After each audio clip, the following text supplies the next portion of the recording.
Greetings and welcome to another edition of Montpelier Connection. This is State Representative Mike Mwrowicki, and I'm here this morning with State Representative Tristan Toleno of Brattleboro. Good morning. Good morning to you. Thanks for taking the time today. Absolutely. We are here hopefully in the last week of the session, and been a pretty busy week so far. Well, it sure has, hasn't it? Yep. We were here till 9 o'clock on Monday night and only till 6 last night, but who knows what's going to happen today. Yeah, was it only 6 last night? Yeah. Wow. I think it was. I think maybe no, it was 7. 7. It was, but it wasn't 9. Yeah. We are trying to wrap up work, and somebody once called it somewhat of a ping pong tournament as things bounce back and forth from the House and Senate. You're on the Ag Committee this year. I am. A little bit of a wrap up on what you've been working on.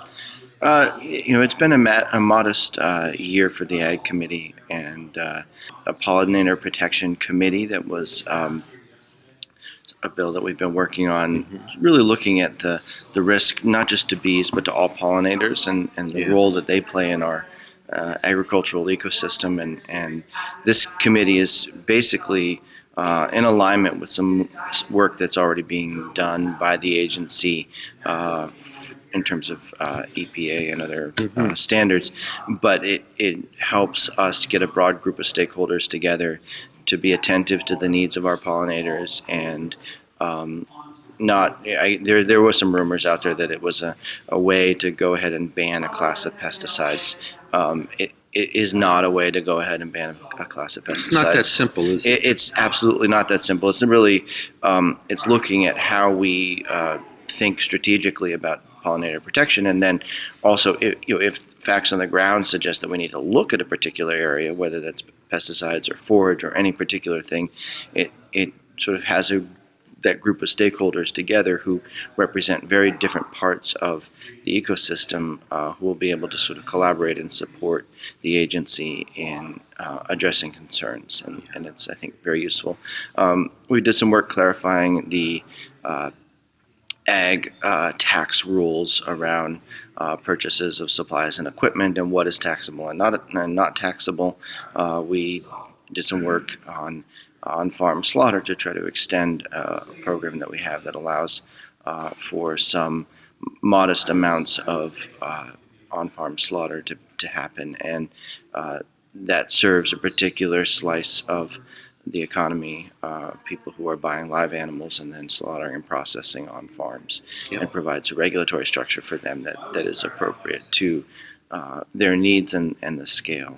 Now, there was some concerns that there were going to be big changes in that, but there really weren't. It was very modest, and I think what we're looking at is we'd like another couple of years of that program in its current form, and then we'll have 5 or so years of experience, and we can evaluate whether we can release it. Right now it's sort of on a sunset, so it will expire in a couple of years. So we extended that sunset, but it gives us one more check back time to really make sure that we've caught everything that we want to catch in terms of our regulatory approach. And if we have, I think you'd see that the next move would be to lift the sunset permanently and possibly consider a few more animals allowed under the rule. Now, I've been hearing from some local farmers back home about the new RAPs, the agricultural practices.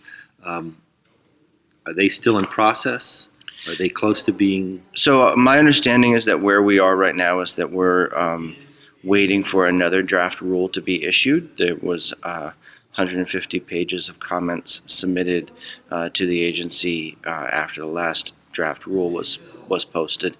And what they do is they process all of those. They go back, rewrite the draft, and then submit it again at some point. I'm not exactly sure where we are in the process, but it's ongoing. And the rulemaking process is a really actually outstanding way for ordinary people to get a chance to participate in helping to describe and define what regulation looks like. And I think the agency is taking the feedback very, very seriously, and it's from a wide range of people. It's from individuals who are in the industry. It's from advocacy groups. It's, all the different stakeholders have a chance to weigh in. Yeah.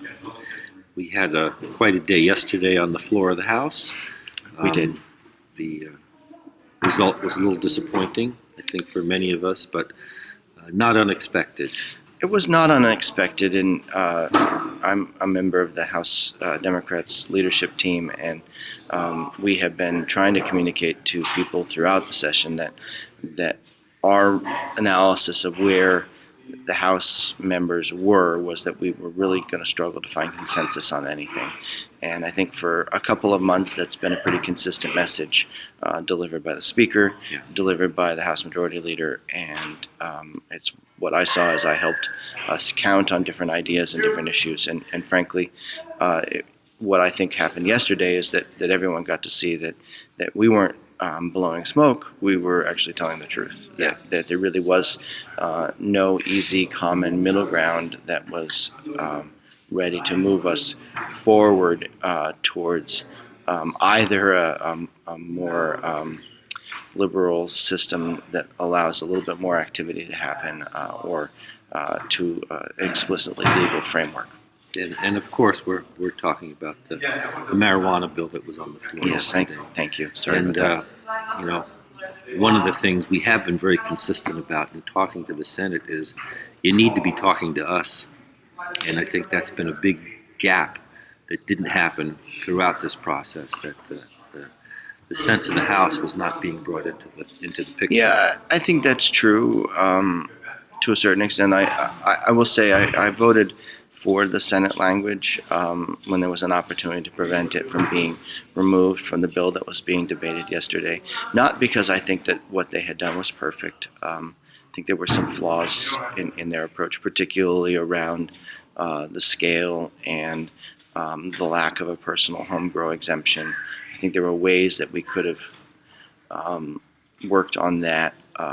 But you're right. I think this was a time where Senate and House collaboration wasn't at its best. But also, there were only 28 votes for the Senate language yesterday out of 150. Out of 150, and we need 75 to pass something. So it shows how far of a gap there was, and at least on the way that the Senate approached it. And I voted for all of those measures yesterday, in effect, because I believe that what we need is a legal retail framework with no edibles in mainstream retail outlets. But I think potentially through a medical system we could allow edibles so that there's some options for people who don't want to smoke, and then good, strong allowances for home grow that are appropriate in scale, and then a real focus on how we allow and support and sustain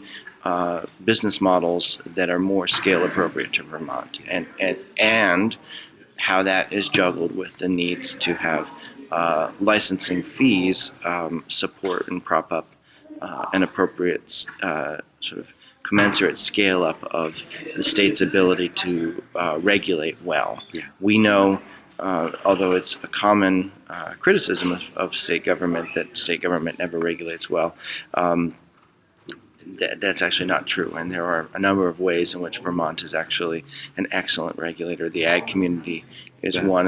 The general meat inspection program is an example. That's a regulated program that we do very well. Dairy, captive insurance is and another. then I was going to say, even in the in sectors that people would traditionally assume that is not good, the captive insurance industry is a sector that outside of Bermuda, Vermont is the global leader in a particular unique part of the insurance market. And that's what they tell us. They like our regulatory system. That's right, because we are adaptive. We understand the needs of that particular community, and we respond well to it. And it's not because there's no regulation. If they want to know regulation, they have other choices. It's because they like the quality and vigor of our regulation, but also our ability to change quickly. You bet. So the other thing I kept hearing yesterday over and over again in the House was that the scale of what the Senate had proposed was beyond what Vermonters really wanted. And I think it shows the difference between the two bodies. The Senate wasn't going to go for homegrown. The Vermont House wanted it to be scaled back in terms of commercializing it. And it was just too big a gulf to bridge. Yeah, I think that's true. And also, for some reason, we ended up with extremes, even on the Senate side, where the initial vision of home grow was a 10 by 10 plot, and that that clearly to me wasn't going to find votes in this building. The House approach was 2 plants per person or 4 plants per person, potentially, and that depending. We heard testimony on the floor, or a report yesterday on the floor, that a plant could yield several pounds of dried product. I received an email from a constituent who uses a organic growing process and for home grow, currently legally, and who said, for good quality organic medicinal home grow, you're looking at 3 or 4 ounces of yield per plant. So huge difference in perception there. But the fact that we have to have some reasonable sense of what home grow should be, and then we need to figure out what retail business models are viable in Vermont. And if a certain scale is the only way to have a viable retail marketplace, that is the means that we have to disrupt the black market. And I think that the assumption that the Senate made, and maybe incorrectly, is that large scale is the only financially viable way, and maybe there are some alternatives, and that's where I'm hoping that the consensus moves next year. Yeah, I have told people about this issue and others that it takes a while for a bill to go from an idea to actual passage. And, I don't think it's going to take as long as, let's say, marriage equality, which really had a 20-year timeline between civil unions and full marriage equality. But it's going to take longer than one session. It's just the nature of the legislative process.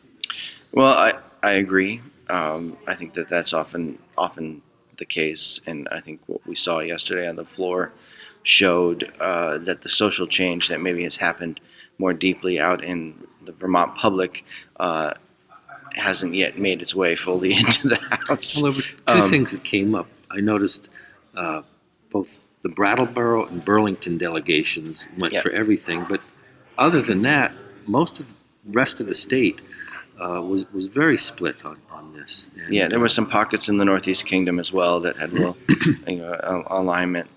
For me, the biggest disappointment is that I think we run the risk now.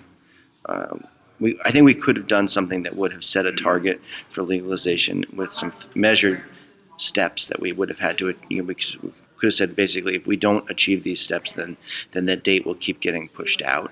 But I think we should have declared our intention to legalize with those thresholds. And the reason for that is that we see Rhode Island, Maine, and Massachusetts are all poised to move on this, and Canada is starting to look at, or Quebec is starting to look at it as well.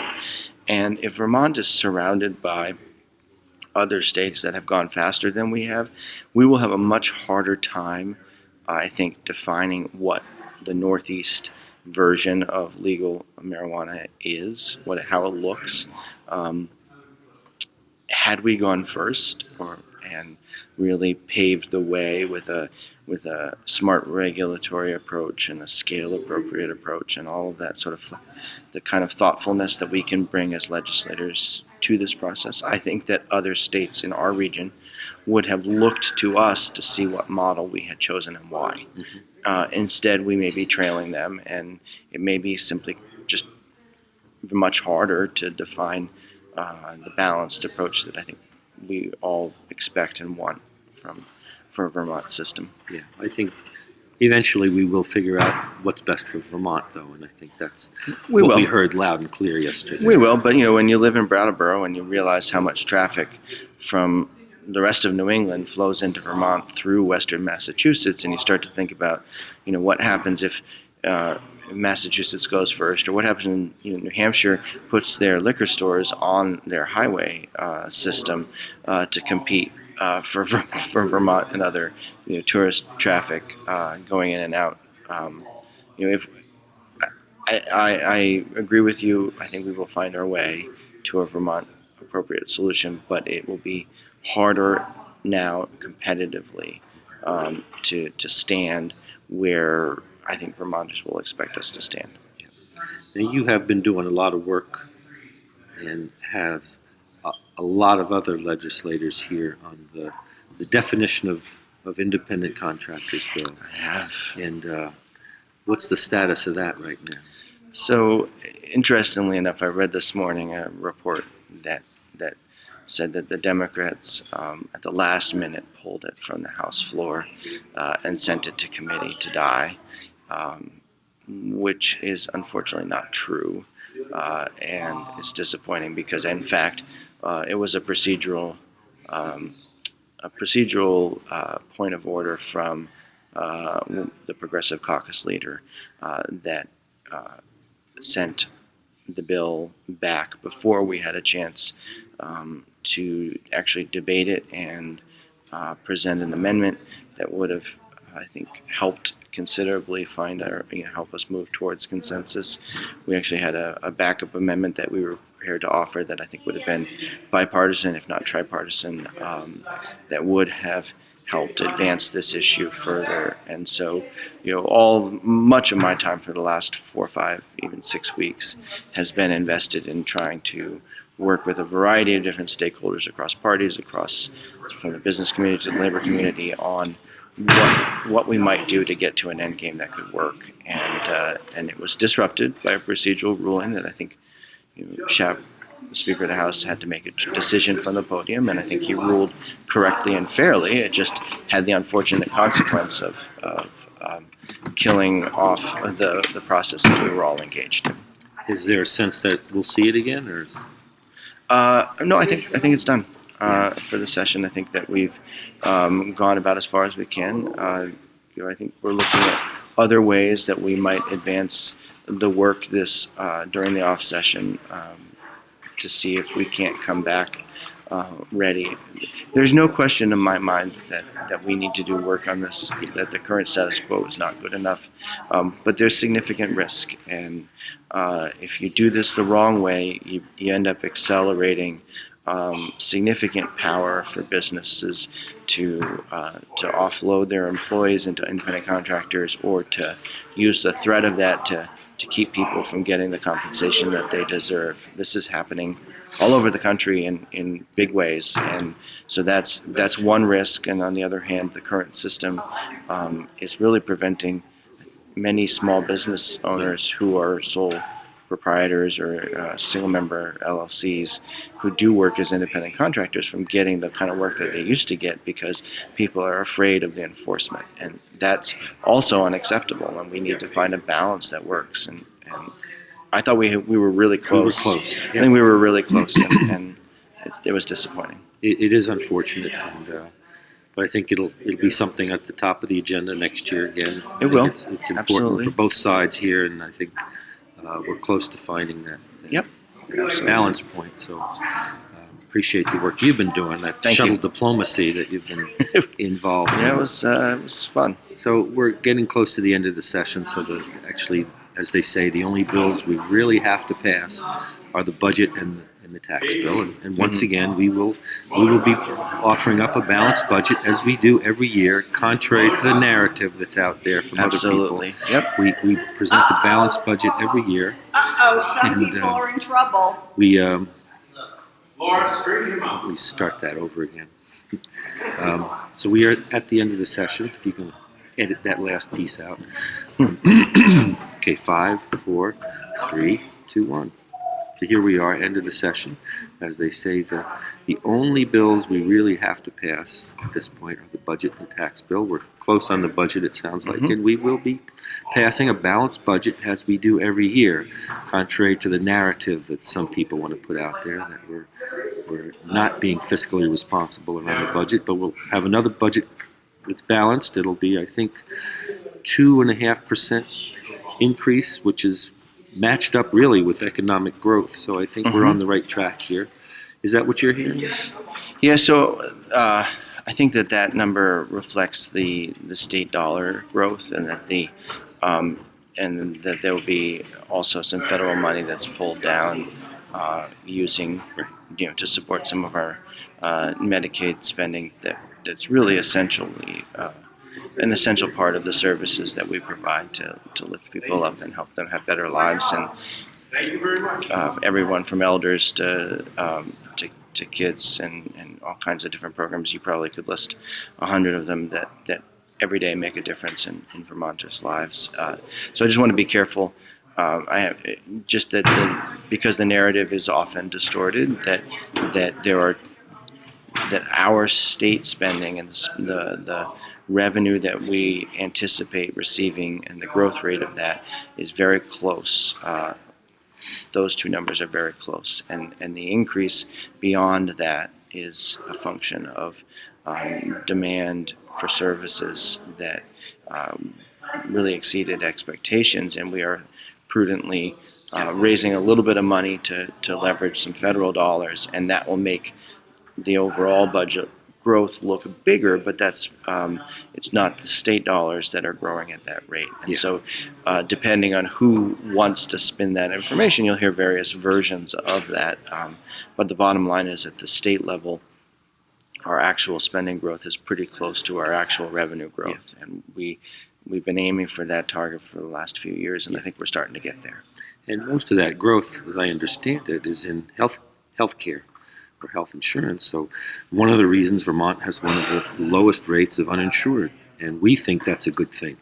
Absolutely, and it's so interesting to see the way that the consequences of our decisions play out in a way that really improves people's lives, and that's an area where for a long time, and you before me, made tough decisions to continue to try to help Vermonters get access to health insurance, recognizing that in the long run, it's a huge win for all Vermonters, for families, for the quality of life for businesses. For businesses, that we needed to make those hard decisions to position ourselves to do this, and we are, I think, the best or second best in the country in the number of people who are covered.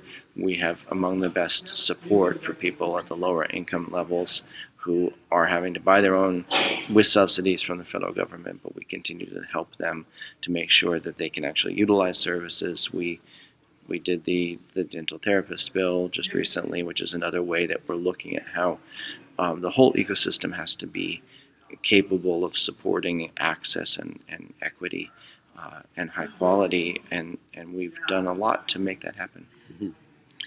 Well, I appreciate all your work, and especially taking some time out of this busy time. And, absolutely. Thanks to you, and thanks to all the people back at BCTV. We appreciate you helping bring our work from Montpelier closer to the people at home. And after the session, we'll sit down in the studio, have some wrap-up sessions, but thanks a lot for taking the time. Yeah, thank you so much for having me today. You bet. And until now, this is Representative Mike Mwrowicki from Putney. Take care.